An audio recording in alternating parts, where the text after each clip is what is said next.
जय हिंद दोस्तों, आप सभी का बहुत बहुत स्वागत है मेरे यूट्यूब चैनल में। हम एनसीईआरटी की सार संग्रह जो बुक है उसको पूरा कंप्लीट करवा रहा हूँ थ्योरी बाय थ्योरी। पॉलिटी की क्लासेस हमारी कंप्लीट हो चुकी हैं और अभी हम मॉडर्न हिस्ट्री की क्लासेस को कंप्लीट कर रहे हैं। आज का टॉपिक है हमारा सन 1857 की क्रांति। ये आपकी मॉडर्न हिस्ट्री चल रही है तो क्लासेस को अच्छे से फॉलो कीजिएगा। मैंने आप लोगों के लिए प्लेलिस्ट बना रखा है तो आप मेरे चैनल पे जाकर प्लेलिस्ट में जाकर सीरियल वाइज क्लासेस को फॉलो कर सकते हैं। तो चलिए 1857 की क्रांति को शुरू करते हैं। 1857 की क्रांति सर्वप्रथम सबसे पहले कहाँ से प्रारंभ हुआ था? तो 1857 की जो क्रांति है वो सबसे पहले आपकी मेरठ से, कहाँ से शुरू हुई थी? मेरठ से शुरू हुई थी 10 मई 1857 को।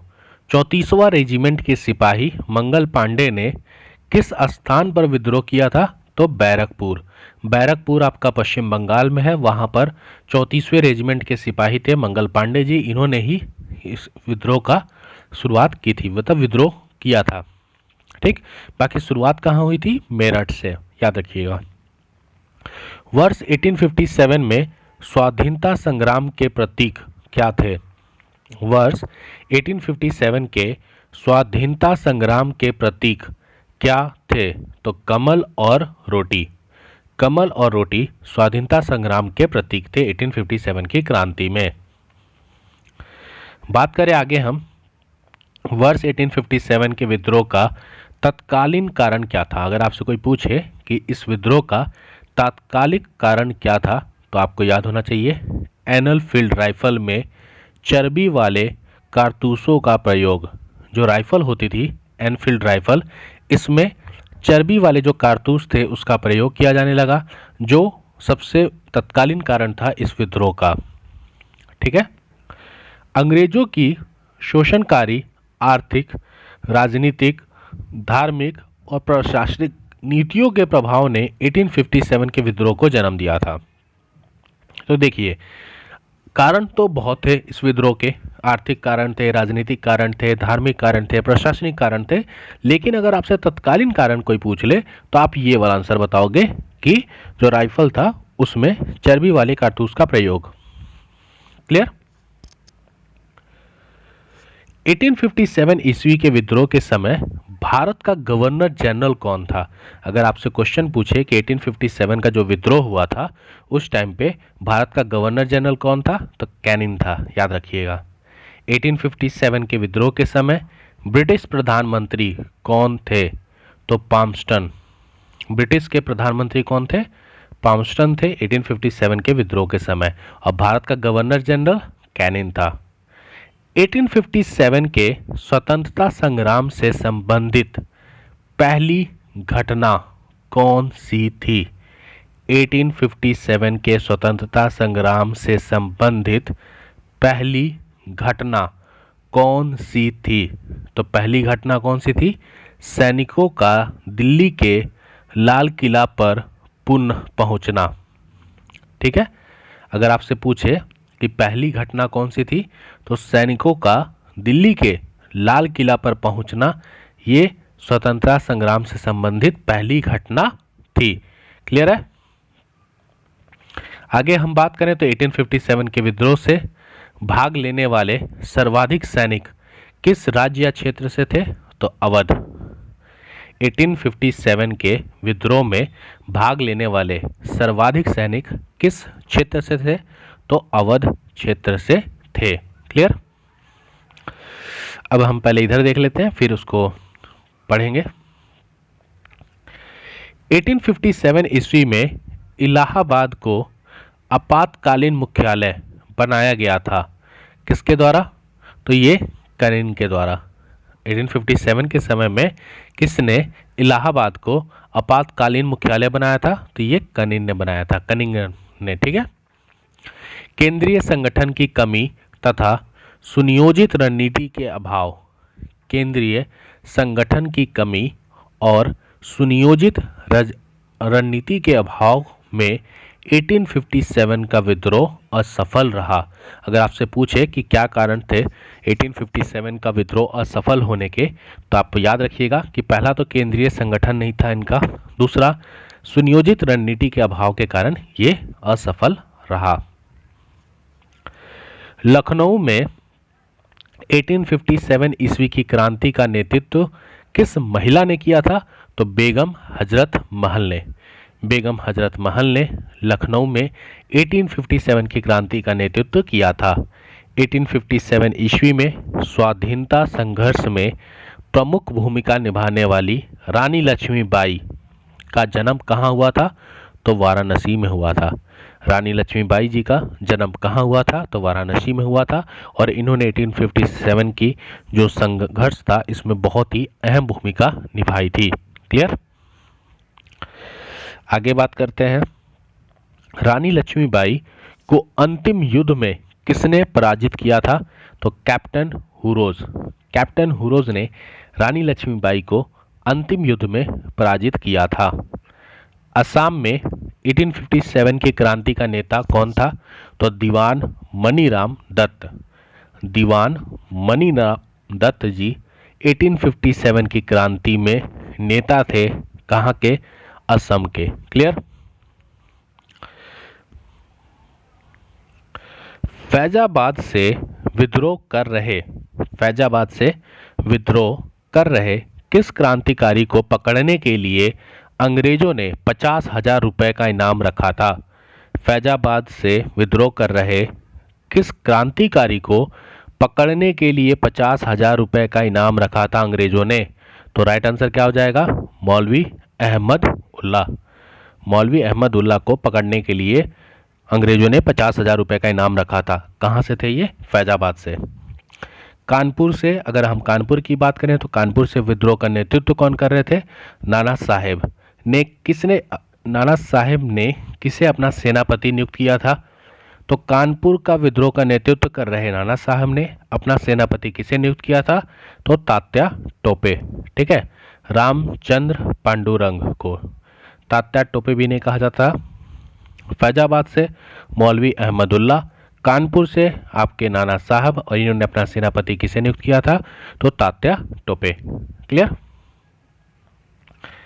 1857 के विद्रोह के दौरान मुगल बादशाह बहादुर शाह जफर ने किसे अपना सेनापति नियुक्त किया था? तो बख्त खां को। कहां से? मुगल बादशाह बहादुर शाह जफर ने 1857 के विद्रोह के दौरान अपना सेनापति किसे नियुक्त किया था?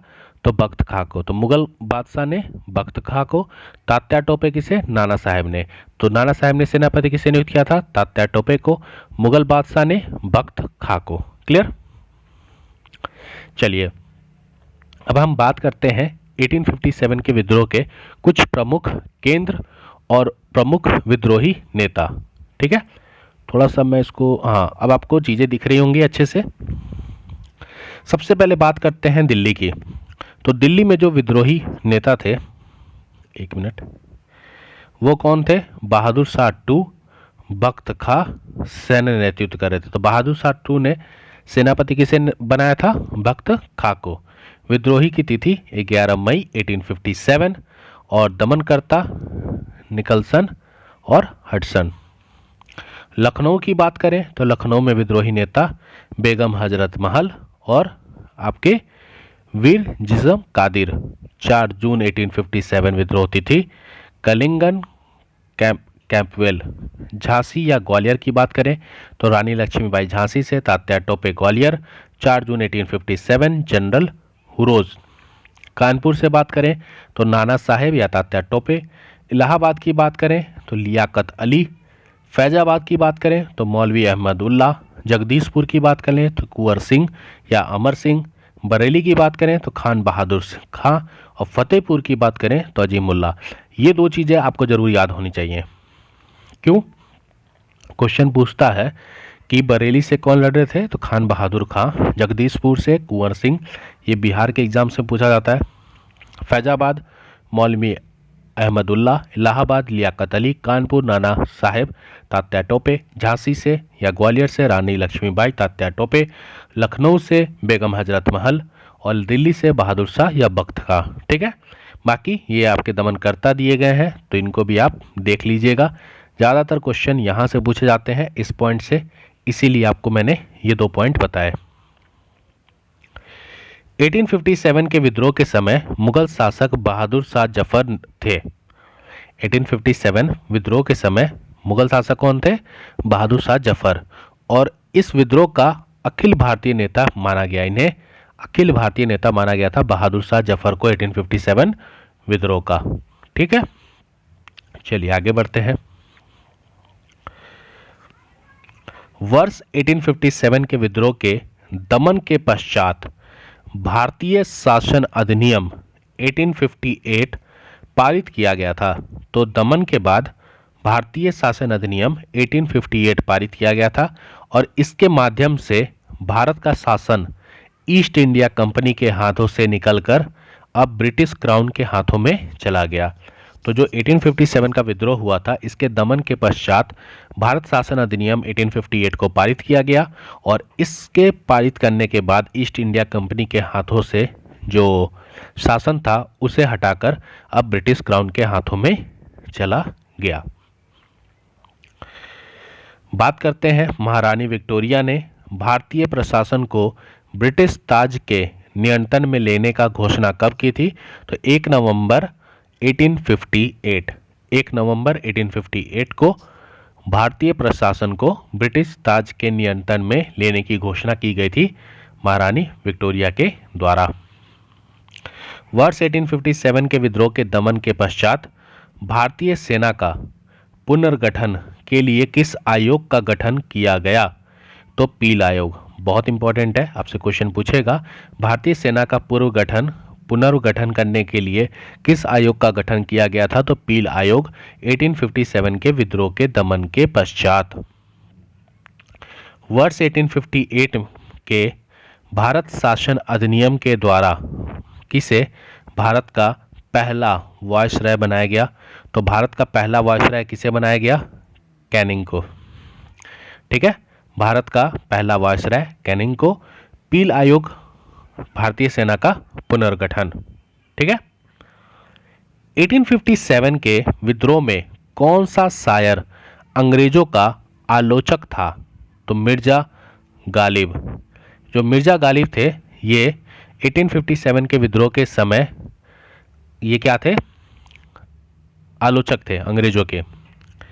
भारत के शिक्षित मध्यम वर्ग जमींदारों ने 1857 के विद्रोह में तटस्थता बनाए रखी। मतलब इन्होंने क्या बनाए रखी? तटस्थता बनाए रखी। किसने? जमींदारों और शिक्षित मिडिल क्लास ने। 1857 के विद्रोह के कारणों पर भारतीय भाषा में लिखने वाले प्रथम भारतीय कौन थे?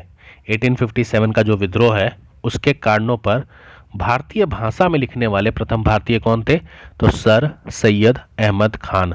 सर सैयद अहमद खान ने भारतीय भाषा में 1857 के विद्रोह का कारण लिखा था। वर्ष 1857 के विद्रोह में बिहार का नेतृत्व जगदीशपुर के जमींदार वीर कुंवर सिंह के द्वारा किया गया था। तो ये बिहार रिलेटेड बहुत इंपॉर्टेंट है। ठीक है, 1857 के स्वतंत्रता संग्राम में किस राजवंश ने अंग्रेजों की सर्वाधिक सहायता की थी? क्वेश्चन पूछ रहा है कि 1857 के जो स्वतंत्रता संग्राम हुआ था उसमें किस राजवंश ने अंग्रेजों की सबसे ज़्यादा सहायता की थी? तो ग्वालियर के सिंधिया। जो ग्वालियर के सिंधिया परिवार था उन्होंने अंग्रेजों की सहायता की थी। क्लियर? अब बात करते हैं हम 1857 पर आधारित कुछ प्रमुख पुस्तक। तो पहली पुस्तक की बात करें और यहाँ लेखक की बात है तो द ग्रेट रिबेलियन किसने लिखा था? Ashok Mehta. First war of independence Vinayak Damodar Savarkar. 1857 S N Sen.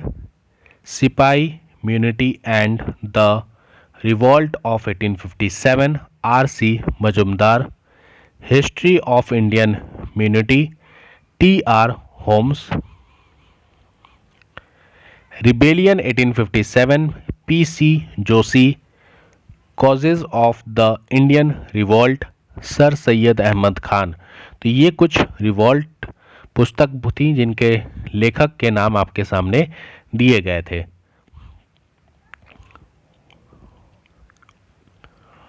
आगे बात करें, 1857 का विद्रोह को स्वतंत्रता संग्राम की पहली लड़ाई किसने कही थी?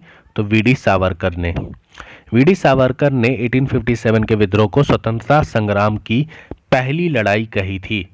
और 1857 के विद्रोह को एक षड्यंत्र की संज्ञा किसने दी थी? तो जेम्स आउटम एवं डब्ल्यू टेलर।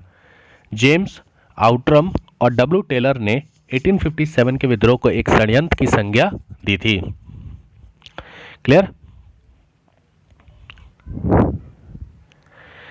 तथाकथित प्रथम राष्ट्रीय स्वतंत्रता संग्राम न राष्ट्रीय न ही स्वतंत्रता संग्राम था। तथाकथित प्रथम राष्ट्रीय स्वतंत्रता संग्राम ना प्रथम और ना राष्ट्रीय और ना ही स्वतंत्रता संग्राम था। यह कथन किसका है? तो आर.सी. मजूमदार का। आर.सी. मजूमदार ने कहा था कि जो पहला राष्ट्रीय स्वतंत्रता संग्राम ना ही प्रथम और ना ही राष्ट्रीय और ना ही स्वतंत्रता संग्राम है। ठीक है। भारतीय स्वाधीनता आंदोलन का सरकारी इतिहासकार कौन है? तो एस.एन. सेन। भारतीय स्वाधीनता आंदोलन का सरकारी इतिहासकार कौन है? तो एस.एन. सेन।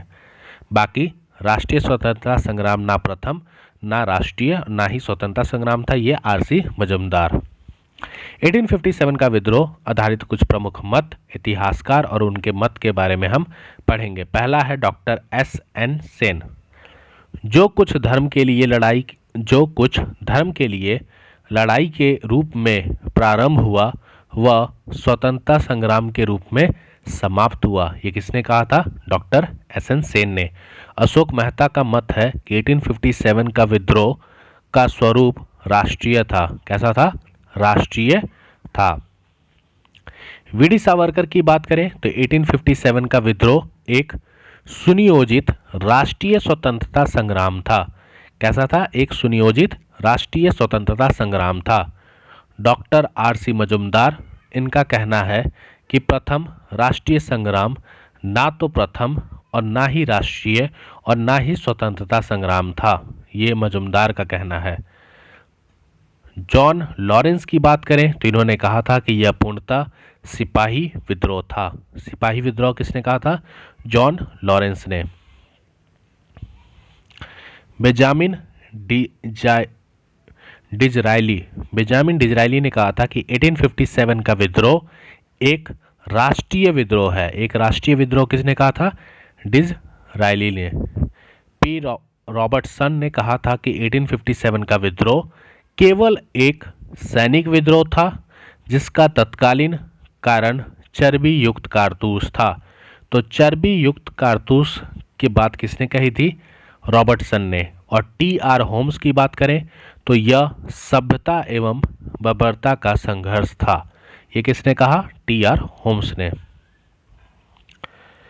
डब्ल्यू टेलर और जेम्स आउटम, इनका कहना था कि यह अंग्रेजों के विरुद्ध हिंदू मुसलमानों का क्या था? षड्यंत्र था। और रीज की बात करें तो ये ईसाई धर्म के विरुद्ध एक धर्म युद्ध था। तो रीज का कहना है कि एक धर्म युद्ध था। जेम्स आउटर्स और डब्ल्यू टेलर का कहना है कि एक षड्यंत्र था जो हिंदू और मुसलमानों ने अंग्रेजों के खिलाफ किया था। ठीक है। रानी लक्ष्मीबाई के मृत्यु पर खुरोज ने कहा था कि भारतीय विद्रोहियों में वह अकेली पुरुष थी।